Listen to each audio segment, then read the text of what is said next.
Hello students, welcome back. आज की class में हम कैश फ्लो स्टेटमेंट को कंटिन्यू करेंगे। तो आइए सबसे पहले हम कुछ क्वेश्चंस ट्राई करते हैं cash flow from operating activities के। यहां पे मैंने लिया इलस्ट्रेशन 22। इस क्वेश्चन के अंदर हमें सरप्लस दिया हुआ है, that is balance in statement of profit and loss, दोनों साल का दिया हुआ है।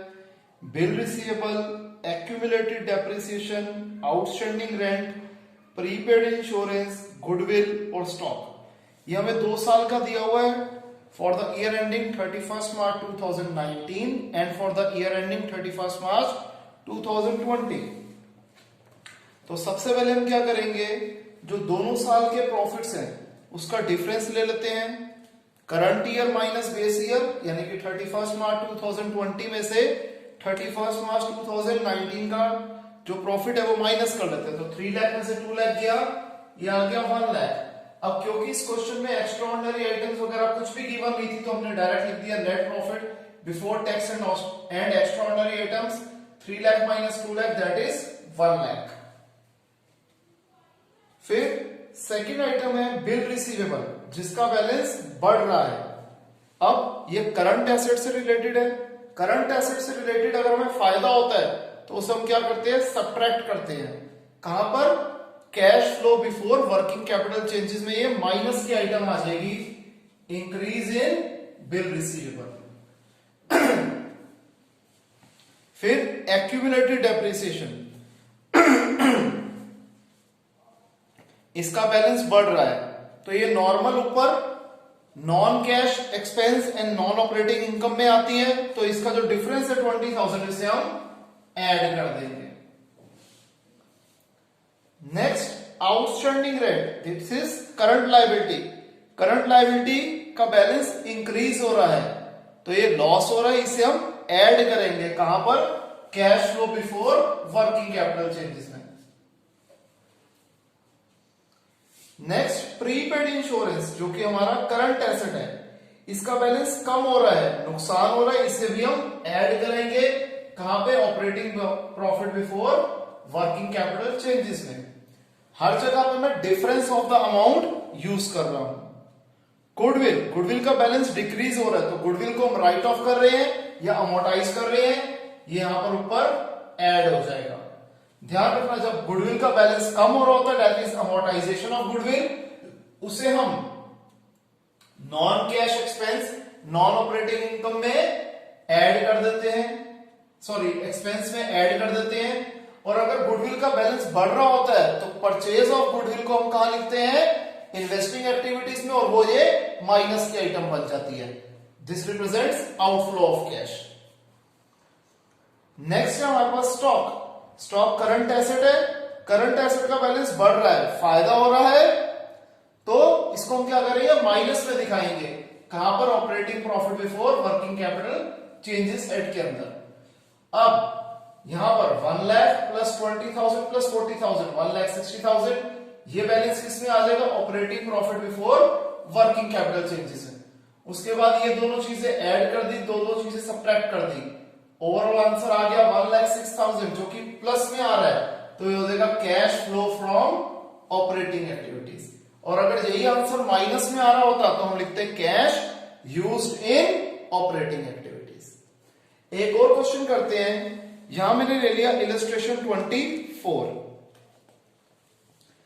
इस क्वेश्चन के अंदर हमें दिया हुआ है सबसे पहले net profit after tax and dividend. आपको पता है हमें निकालना क्या होता है, net profit before tax and extraordinary item. तो इसको हमने यहां पर लिख लिया सबसे पहले आफ्टर टैक्स एंड डिविडेंड हमारा नेट प्रॉफिट गिवन है 1,10,000। फिर हमें दिया है provision for tax. Provision for tax इसी में फिगर में ऐड हो जाता है। नेक्स्ट प्रपोज डिविडेंड, जो कि लास्ट ईयर का था, लास्ट ईयर का प्रपोज डिविडेंड हम इस साल यहां पर क्या कर देंगे, ऐड कर देंगे एक्स्ट्राऑर्डिनरी आइटम्स के अंदर। फिर डेप्रिसिएशन, डेप्रिसिएशन कहां आता है, net profit before tax and extraordinary item के बाद यहां पर इसमें डेप्रिसिएशन प्लस होता है, जैसा कि हमने लास्ट क्वेश्चन में भी किया था। Loss on sale of plant, ये भी यहीं पर ऐड होगा। गुडविल अमोर्टाइज्ड ये फिगर भी यहीं पर ऐड होगी। कहां पर? Net profit before tax and extraordinary item के बाद वाले परफॉर्मे में ये सारी चीजें हम सॉल्व कर रहे हैं, लिख रहे हैं। Gain on sale of land यहां पे माइनस हो जाएगा।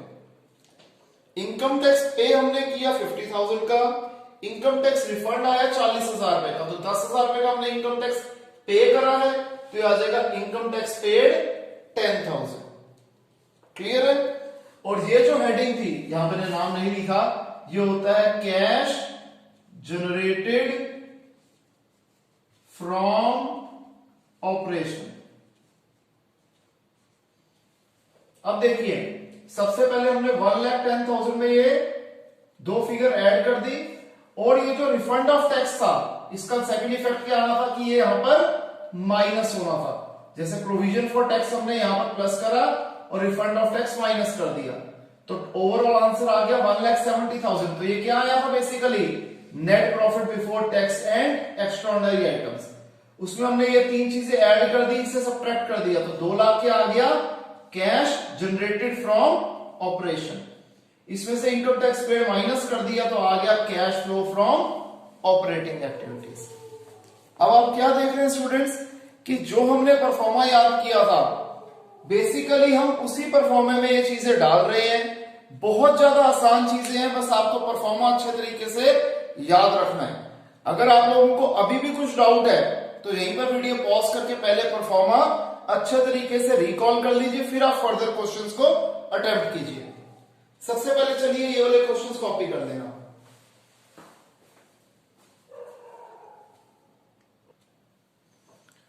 तो आइए हम लोग एक क्वेश्चन और कर देते हैं। मैं सारी वैरायटी, सारी कैटेगरीज जो है क्वेश्चंस की वो आपसे डिस्कस कर रहा हूं। स्टिल कुछ इलस्ट्रेशंस, कुछ अनसॉल्व्ड हम बीच में स्किप कर रहे हैं, वो आपकी प्रैक्टिस के लिए। और वो क्वेश्चन करते हुए अगर आप लोगों को डाउट आते हैं तो आप लाइव क्लास में उसे पूछ लीजिएगा। यहां पे हमने लिया इलस्ट्रेशन नंबर 29। सबसे पहले हमें यहां दे रखा है statement of profit and loss of Yamuna limited, और उसके बाद एडिशनल इंफॉर्मेशन दे रखा है। तो सबसे पहले प्रॉफिट बिफोर टैक्स हमें गिवन है 1,50,000, ये हमने लिख लिया। अब जो statement of profit and loss है उसमें से कोई भी चीज हमारी इसमें यहां पर आने वाली नहीं है, तो सीधा एडजस्टमेंट्स पे आ जाते हैं, एडिशनल इंफॉर्मेशन पे आ जाते हैं। Trade receivable decrease by 30,000। अब trade receivable current asset decrease हो गए तो क्या हो गया? नुकसान हो गया, इसे हम ऐड करेंगे, डिक्रीज इन ट्रेड रिसीवेबल्स। फिर इसके बाद प्रीपेड एक्सपेंस जो है वो बढ़ गए। अब प्रीपेड एक्सपेंस करंट एसेट है, ये बढ़ गए, फायदा हो गया, इसे हम माइनस में लिख देंगे। और ये आइटम्स कहां पर हम लिखेंगे? Operating profit before working capital changes की हेड के नीचे। ट्रेड पेबल्स बढ़ गए, करंट लायबिलिटी बढ़ गई, नुकसान हो गया, ऐड कर दो, increase in trade payables. Outstanding expenses बढ़ गए, अगेन वही आउटस्टैंडिंग एक्सपेंस क्या होगी? करंट लायबिलिटी हो गई, करंट लायबिलिटी बढ़ रही है, नुकसान हो गया, इसे भी ऐड कर दो। कहां पर? Operating profit before working capital changes में। क्योंकि आपको पता है operating profit before working capital changes head के अंदर हम करंट एसेट और करंट लायबिलिटी से रिलेटेड चीजें लिखते हैं। हमारे जो भी प्रॉफिट्स होते हैं, फायदे होते हैं, उसे हम माइनस कर देते हैं related to current asset and current liability, और करंट एसेट और करंट लायबिलिटी से रिलेटेड जितने नुकसान होते हैं, लॉसेस होते हैं, उसे हम ऐड कर देते हैं। फिर इसके बाद क्या रहा है? अदर एक्सपेंसेस के अंदर 25,000 रुपए डेप्रिसिएशन है। डेप्रिसिएशन हम यहां पर ऊपर ऐड करते हैं profit, operating profit before working capital changes से पहले, और इसको अगर दूसरे तरीके से समझो तो हम net profit before tax and extraordinary item में ऐड कर देंगे। तो इन दोनों को ऐड करा, 1,75,000 आ गया हमारा operating profit before working capital changes. इसमें ये तीन चीजें ऐड हो गई, एक चीज सब्ट्रैक्ट हो गई, 2,18,000 हमारा आंसर आ गया, प्लस में आया, तो ये आ जाएगा cash flow from operating activities. इसके बाद जो सेकंड हमारे पास आ जाता है वो आ जाता है cash flow from investing activities. जैसा आपको पहले भी डिस्कस किया था, यहां पर हम फिक्स्ड एसेट से रिलेटेड सारी डिस्कशन करते हैं। तो सबसे पहले फिक्स्ड एसेट अकाउंट कैसे बनता है। अगर हमें सिर्फ और सिर्फ फिक्स्ड एसेट के बैलेंस गिवन हो और डेप्रिसिएशन के बैलेंसेस गिवन ना हो, तो ये बन जाता है fixed asset account at written down value method. इसकी डेबिट साइड पे क्या आएगा, ओपनिंग बैलेंस। सेकंड आइटम आती है to P&L, gain on sale of fixed asset. Third item to bank account, purchase of that particular fixed asset. Credit side पे क्या क्या आ जाएगा, by bank account, sale of fixed asset. इसका उल्टा, यहां पर गेन था तो गेन का उल्टा क्रेडिट साइड पे लॉस आ जाएगा। एक एक्स्ट्रा चीज आ जाएगी डेप्रिसिएशन, और चौथी by balance, carrying down that is closing balance of that particular fixed asset account. और अगर किसी क्वेश्चन में हमें फिक्स्ड एसेट के साथ साथ एक्यूमुलेटेड डेप्रिसिएशन अकाउंट, या फिर इसका दूसरा नाम होता है प्रोविजन फॉर डेप्रिसिएशन अकाउंट, उसके भी बैलेंसेस गिवन होंगे, तब हम उस केस में फिक्स्ड एसेट अकाउंट और एक्यूमुलेटेड डेप्रिसिएशन अकाउंट दोनों अकाउंट बनाएंगे। अब आप फर्क देखोगे क्या है, इस अकाउंट और इस अकाउंट में कोई फर्क नहीं है। डेबिट साइड पे सेम तीनों आइटम है, क्रेडिट साइड पे वही चारों आइटम है, लेकिन नाम चेंज हो गया। वहां पर आया था डेप्रिसिएशन अकाउंट, यहां पर आ जाएगा एक्यूमुलेटेड डेप्रिसिएशन अकाउंट, और ये फिगर सेम होगी यहां से जो हम लेंगे। और जो एक्यूमुलेटेड डेप्रिसिएशन है, क्योंकि ये लायबिलिटी है, इसका क्रेडिट बैलेंस होता है, यानी कि ओपनिंग बैलेंस क्रेडिट साइड पे आता है और इसका क्लोजिंग बैलेंस डेबिट साइड पे आता है। और क्रेडिट साइड पे क्या आता है, बाय डेप्रिसिएशन अकाउंट, जो टोटल डेप्रिसिएशन होगा उस पर्टिकुलर एसेट पे पूरे साल का, वो यहां पर आएगा। और जो हमने टू फिक्स्ड एसेट अकाउंट लिखा है, यहां पर depreciation on sold part only, सिर्फ जो हिस्सा हमने बेचा है मशीन का, उसके ऊपर जो डेप्रिसिएशन था वो यहां पे आया। और अगर यहां पर हमें दिया होगा तो हम यहां पर ट्रांसफर कर देंगे। ठीक है जी, तो ये बात ध्यान रखिएगा। इसे कॉपी कर लेते हैं, फिर हम आगे और प्रैक्टिस कंटिन्यू करते हैं।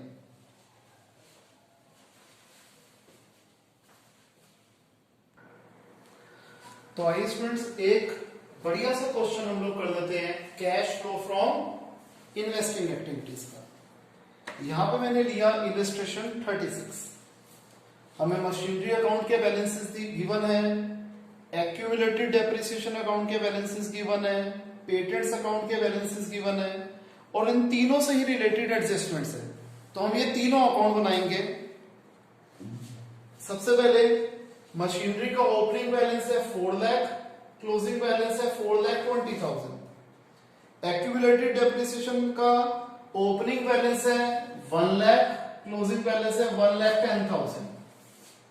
पेटेंट्स एसेट है तो ओपनिंग बैलेंस हम डेबिट साइड पे लिखेंगे, क्लोजिंग बैलेंस हम क्रेडिट साइड पे लिखेंगे। इसके बाद एडिशनल इंफॉर्मेशन पे आ जाइए। ड्यूरिंग द ईयर, यानी कि साल के दौरान हमने मशीनरी जिसकी कॉस्ट थी 40,000, इसके ऊपर एक्यूमुलेटेड डेप्रिसिएशन लगा हुआ था 24,000 रुपए का, इसे बेचा हमने 20,000 रुपए का। तो सबसे पहले हम यहां पर एक छोटा सा और कर लेते हैं, कैलकुलेशन ऑफ प्रॉफिट और loss on sale of machinery. क्या कह रहे हैं जी, मशीनरी की कॉस्ट कितनी थी, 40,000 रुपीज थी, इसके ऊपर एक्यूमुलेटेड डेप्रिसिएशन लग रहा है 24,000। तो जिस दिन हम ये मशीनरी बेच रहे थे उस दिन इसकी बुक वैल्यू क्या आ गई, 16,000, और इसे हमने बेचा कितने का, 20,000 रुपए का। ठीक है जी, जब 16,000 वाली चीज 20,000 रुपए की बेची तो 4,000 रुपए का हमें हो गया प्रॉफिट। अब देखिए हम कैसे लिखेंगे। सबसे पहले एक्यूमुलेटेड डेप्रिसिएशन आपको पता है मशीनरी अकाउंट की क्रेडिट साइड पे आएगा, और सेम चीज एक्यूमुलेटेड डेप्रिसिएशन अकाउंट की डेबिट साइड पे आएगी, टू मशीनरी अकाउंट करके 24,000। फिर हमने 20,000 रुपए की मशीनरी बेची, टू बैंक अकाउंट सेल, चाहे तो आप इसे पूरा भी लिख सकते हो, by bank account sale of machinery 20,000। 4,000 रुपए प्रॉफिट में बेची तो to P&L, gain on sale of machinery. Clear. अब क्रेडिट साइड का टोटल बड़ा है, हमने दोनों तरफ लिख दिया, बैलेंसिंग फिगर डेबिट साइड पे आ गई, जो कि क्या होगी, टू बैंक अकाउंट परचेसेस, यानी कि परचेज ऑफ मशीनरी। अब हम आ जाते हैं एक्यूमुलेटेड डेप्रिसिएशन अकाउंट पे। इसमें डेबिट साइड का टोटल पड़ा, हमने दोनों तरफ लिख दिया, तो बैलेंसिंग फिगर आ गई क्रेडिट साइड पे बाय डेप्रिसिएशन अकाउंट। और ये फिगर बेसिकली कहां जाती है, net profit before extraordinary item में। हम वहां पर जहां पर नॉन कैश एक्सपेंसेस और नॉन ऑपरेटिंग एक्सपेंसेस ऐड करते हैं, सेम यही डेप्रिसिएशन वहां पर जाके ऐड हो जाती है। सेकंड एडिशनल इंफॉर्मेशन, पेटेंट्स को राइट ऑफ कर दो 40,000 का, तो by P&L depreciation on patents. अब क्योंकि ये एक इंटेंजिबल एसेट है इसलिए डेप्रिसिएशन की जगह अमोर्टाइजेशन वर्ड यूज किया गया, मतलब सेम होता है। और कुछ पेटेंट्स को 20,000 पे प्रॉफिट पे बेचा गया, तो to P&L gain on sale of patents है 20,000। अब कितने रुपए के पेटेंट्स बेचे वो कैसे निकलेंगे, बैलेंसिंग फिगर से। 3 लाख डेबिट साइड का टोटल बढ़ा है, दोनों तरफ लिख दिया, 3 लाख में से 2 लाख गए, 1 लाख हो गया सेल ऑफ पेटेंट्स।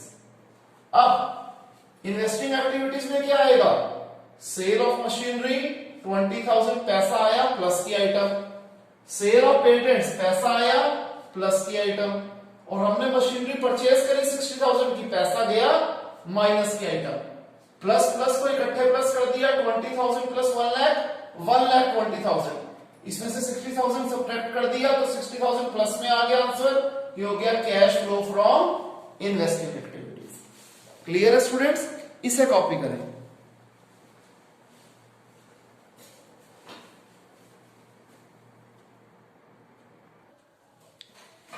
यहां पर हम कर रहे हैं इलस्ट्रेशन नंबर 38।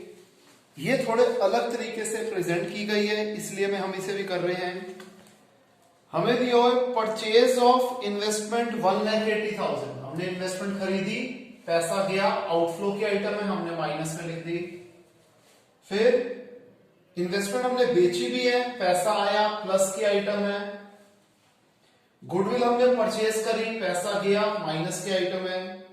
मशीनरी हमने खरीदी, पैसा गया, माइनस की आइटम। मशीनरी हमने बेची, पैसा आया, प्लस की आइटम। पेटेंट्स हमने बेचे, पैसा आया, प्लस की आइटम। इंटरेस्ट हमें डिवेंचर्स के ऊपर मिला जो कि हमने रखे हुए थे एज एन इन्वेस्टमेंट, पैसा आया, प्लस की आइटम। डिविडेंड हमें मिला शेयर्स के ऊपर, वो शेयर्स जो कि हमने एज एन इन्वेस्टमेंट करे हुए थे, पैसा आया, प्लस की आइटम। हमें रेंट रिसीव हुआ एक प्लॉट ऑफ लैंड के ऊपर जो कि हमने इन्वेस्टमेंट पर्पस के लिए रखा हुआ था, पैसा आया, प्लस की आइटम। अब ओवरऑल प्लस माइनस करेंगे तो आंसर नेगेटिव में आ रहा है, माइनस में आ रहा है, तो हो जाएगा cash used in investing activities. Clear है, इसे कॉपी करें। फिर हम एक क्वेश्चन करेंगे जिसमें हमें ऑपरेटिंग और इन्वेस्टिंग दोनों करने हैं, पहले इसे कॉपी कर लें।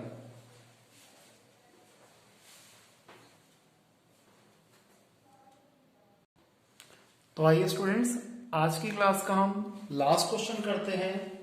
यहां पर हम कर रहे हैं इलस्ट्रेशन 41। इसमें हमें cash flow from operating activities और cash flow from investing activities दोनों ही बनाना है। सबसे पहले हम एडजस्टमेंट यानी कि एडिशनल इंफॉर्मेशन को कवर कर देते हैं। Tax paid during the year हमें दे रखा है, ठीक है जी। अब हम यहां देख रहे हैं कि प्रोविजन फॉर टैक्स के हमें बैलेंसेस भी गिवन है, ठीक है। अब क्योंकि ये तीनों ही बैलेंसेस सेम है इसलिए मैंने यहां पर प्रोविजन फॉर टैक्सेशन अकाउंट नहीं बनाया, आपको कंफ्यूजन ना हो जाए। नेक्स्ट क्लास में एक ऐसा क्वेश्चन कराऊंगा प्रोविजन फॉर टैक्स का जिसमें अलग अलग फिगर होंगे ताकि आपको कॉन्सेप्ट क्लियर हो जाए। तो यहां पर प्रोविजन फॉर टैक्स के बैलेंसेस और ये tax paid during the year 75,000, तो जो टैक्स हम पे करते हैं ये आ जाता है कहां पर, cash generated from operation heading होती है उसके नीचे आता है टैक्स पेड, और जो प्रोविजन फॉर टैक्स होता है ये net profit after tax and और एक्स्ट्राऑर्डिनरी आइटम से ऊपर ऐड हो जाता है। सेकंड एडिशनल इंफॉर्मेशन है कि साल के एंड में कुछ इन्वेस्टमेंट्स जिनकी कॉस्ट थी 1,75,000 में से 30% लॉस पे बेचा गया, तो 1,75,000 का 30% ये होता है 52,500। हमें लॉस गिवन है तो by P&L loss on sale of investment है 1,12,000। 1,75,000 रुपए वाली इन्वेस्टमेंट को हमने 52,500 लॉस पे बेचा, तो इसको हमने कितना का बेचा? 1,22,500 में बेचा। तो बाय बैंक अकाउंट सेल हो गया 1,22,500। अब ये जो इन्वेस्टमेंट थी इसकी ओपनिंग बैलेंस थे कितना जी? 2.5 लाख और क्लोजिंग बैलेंस था 2 लाख। तो हमारी बैलेंसिंग फिगर आ गई डेबिट साइड पे, जो कि हो जाएगा टू बैंक अकाउंट परचेजेस। अब इस अकाउंट से हम क्या क्या लेके जाएंगे? Purchase of non current investment 1,25,000 investing में ये फिगर माइनस में जाएगी क्योंकि पैसा गया है, और sale of non current investment पैसा आया प्लस की आइटम। अभी मैं यहां पर टोटल नहीं कर रहा क्योंकि अभी हम क्वेश्चन को जिस तरीके से लिख रहे हैं, जिस तरीके से हमें करना है, मैं वैसे वैसे कर रहा हूं। अब loss on sale of investment 52,500 ये यहां पर ऐड हो जाता है। कहां पर? किस हेडिंग के अंदर? Net profit before tax and extraordinary item के नीचे ये ऐड हो जाएगा। क्लियर? आगे देखते हैं। हमें बैलेंसेस गिवन है statement of profit and loss के। फॉर द ईयर 31 मार्च 2019 था 2.5 लाख और 31 मार्च 2020 में था 10 लाख। डिफरेंस आ गया 10 लाख में से 2.5 लाख गया 7.5 लाख, जो कि हमारा क्या है? Net profit after tax and extraordinary item, क्योंकि इसमें हम प्रोविजन फॉर टैक्स जब ऐड कर देंगे तभी आ जाएगा net profit before tax and extraordinary items. इसमें हमने ये 52,500 ऐड करा तो आ गया 8,77,500, जो कि हो जाएगा operating profit before working capital changes. अब इसके नीचे क्या आ जाएगा? ये हमारा ट्रेड पेबल्स। ट्रेड पेबल्स का बैलेंस क्या हो रहा है? बढ़ रहा है। हमारी करंट लायबिलिटी बढ़ रही है, नुकसान हो रहा है, इसे हम ऐड कर देंगे। और हमारे जो है करंट एसेट्स, जिसके अंदर इन्वेंट्रीज और ट्रेड रिसीवेबल का सम इन्होंने बोल दिया है, इसका बैलेंस बढ़ रहा है। इसका बैलेंस बढ़ रहा है, फायदा हो रहा है, तो इसको हम क्या करेंगे? माइनस। इसका नेट इफेक्ट आ गया 10,02,500, जो कि हो जाएगा कैश जनरेटेड फ्रॉम ऑपरेशन। इसमें से टैक्स पेड माइनस कर देंगे तो आ जाएगा cash flow from operating activities. और इन्वेस्टिंग के अंदर सिर्फ 2 आइटम्स थी, ओवरऑल आंसर माइनस में आ रहा है, तो हो जाएगा cash used in investing activities. ठीक है स्टूडेंट्स, आई होप आपको समझ में आया होगा। अगर किसी भी स्टूडेंट को कोई भी डाउट है यहां तक, तो उसे हम नेक्स्ट क्लास में यानी कि लाइव क्लास में उसे कवर करेंगे। और नेक्स्ट क्लास में हम लोग cash flow from financing activities और सीएफएस के full fledge question without adjustment attempt करेंगे। तो स्टूडेंट्स बाय, टेक केयर।